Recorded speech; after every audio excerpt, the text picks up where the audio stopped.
ನೋಡಿ, ನೆನ್ನೆನೋ ಒಂದು ರೀಲ್ಸ್ ನೋಡ್ತಾ ಇದ್ದೆ, ಸಚಿನ್ ತೆಂಡೂಲ್ಕರ್ ಅವ್ರದ್ದು.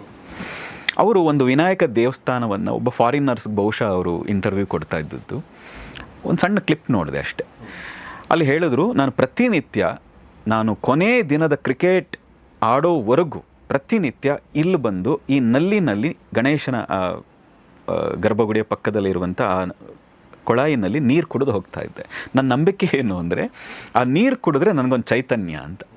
ಹಾಗಾಗಿ ಇದುವರೆಗೂ ನಾನು ಕೊನೆಯ ದಿನ ಕ್ರಿಕೆಟ್ ಆಡೋವರೆಗೂ ಅದು 3 ಗಂಟೆ ಇರಲಿ 2 ಗಂಟೆ ಇರಲಿ ಇಲ್ಲಿ ಬಂದೇ ನಾನು ಹೋಗ್ತಾ ಇದ್ದೆ ಅಂತ.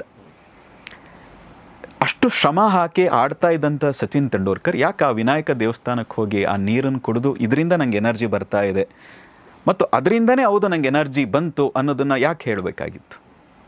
ಅವರು ಅಷ್ಟು ಶ್ರಮ ಹಾಕಿ ಕ್ರಿಕೆಟ್ ಆಡ್ತಾಯಿದ್ರು, ಅಷ್ಟು ಕೋಚ್ಗಳಿದ್ರು, ಪಾಶ್ಚಿಮಾತ್ಯರೆಲ್ಲ ಬಂದು ಅವ್ರಿಗೆ ಕೋಚ್ ಟೀಚ್ ಮಾಡ್ತಾಯಿದ್ರು. ಆದರೆ ಯಾಕೆ ಆ ನಂಬಿಕೆ ದೇವ್ರ ಮೇಲೆ?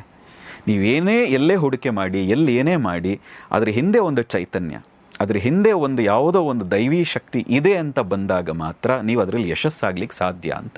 ಆದರೆ ನೀವು ಲೀಶ್ ತಗೊಳ್ಳಿ, ಇವತ್ತು ಮುಖೇಶ್ ಅಂಬಾನಿ ಇರಬಹುದು, ಪ್ರತಿಯೊಬ್ಬರು ಲೀಶ್ ತಗೊಳ್ಳಿ, ಅವರು ಪ್ರತಿದಿನ ದೇವಸ್ಥಾನಕ್ಕೆ ಹೋಗದೆ ಅಥವಾ ಅವರ ಮನೆಯಲ್ಲಿ ಒಂದು ದೇವ್ರ ಪ್ರಾರ್ಥನೆ ಮಾಡದೆ ಹೊರಗೆ ಹೋಗಲ್ಲ.